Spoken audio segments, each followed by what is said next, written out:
চাহৰ 200 বছৰীয়া পূৰ্তি উপলক্ষে প্ৰীতি সন্মিলন উদযাপন। চাহ শ্ৰমিকৰ একতা সমন্বয় আৰু অধিকাৰৰ প্ৰতীক হিচাপে কাম কৰি অহা অসম চাহ মজদুৰ সংঘৰ উদ্যোগত চাহ বাগিচাৰ 200 বছৰীয়া পূৰ্তি উদযাপন কৰা হয়। এই উপলক্ষে নাজিৰা আৰু মৰাণ শাখাৰ উদ্যোগত গেলেকী চাহ বাগিচাৰ আতিথ্যত এক বিশেষ প্ৰীতি সন্মিলন অনুষ্ঠিত হয়। গেলেকী ইকো পাৰ্কত আয়োজিত এই বিশেষ অনুষ্ঠান পুৱা 11 বজাৰ পৰা আৰম্ভ কৰা হয়। চাহ জনগোষ্ঠীৰ পৰম্পৰাগত ঝুমুৰ নৃত্যৰে শুভাৰম্ভ কৰা হয় প্ৰীতি সন্মিলনৰ। নাজিৰা আৰু মৰাণ শাখাৰ শতাধিক চাহ শ্ৰমিক তথা বিভিন্ন প্ৰাথমিক গোটৰ সদস্যই উলহ মালহেৰে অংশগ্ৰহণ কৰে। প্ৰীতি সন্মিলনত বিশিষ্ট অতিথি হিচাপে উপস্থিত থাকে প্ৰাক্তন কেন্দ্ৰীয় মন্ত্ৰী পৱন সিং ঘাটোৱাৰ আৰু অসম বিধানসভাৰ বিৰোধী দলপতি দেৱব্ৰত শইকীয়া। এই বিশেষ অনুষ্ঠানত চাহ শ্ৰমিকসকলৰ মৌলিক সমস্যা, শিক্ষা, ন্যায্য মজুৰি বৃদ্ধি আৰু অন্যান্য দাবী সন্দৰ্ভত গুৰুত্বপূৰ্ণ আলোচনা হয়।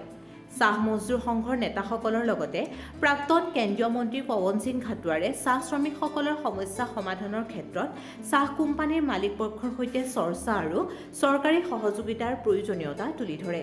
ইয়াৰ আগতে আমাৰ বিহুৰ অনুষ্ঠিত কৰিছিলে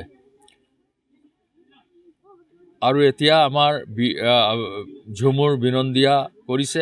এই সাংস্কৃতিকভাৱে এইটো চৰকাৰে যিটো পদক্ষেপ লৈছে এইটো আমি ধন্যবাদ জনাইছোঁ, কিন্তু লগতে এই মানুহখিনিৰ যিবোৰ মৌলিক সমস্যা আছে সেই সমস্যাবোৰো সমাধান কৰিবৰ কাৰণে চৰকাৰে আন্তৰিকতাৰে কামবোৰ কৰিব লাগে।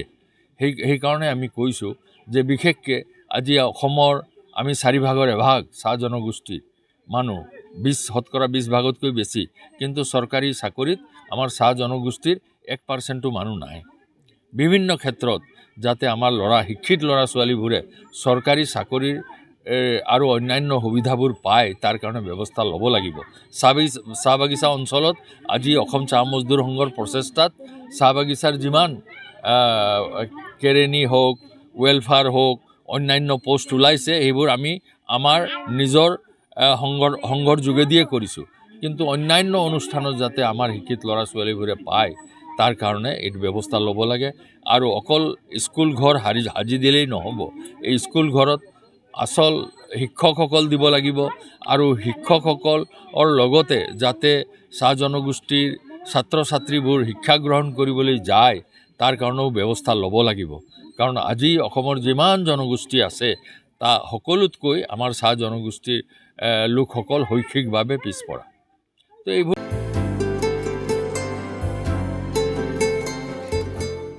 নাজিৰাৰ পৰা ফাৰহান লস্কৰ, লেংডন বাতৰি।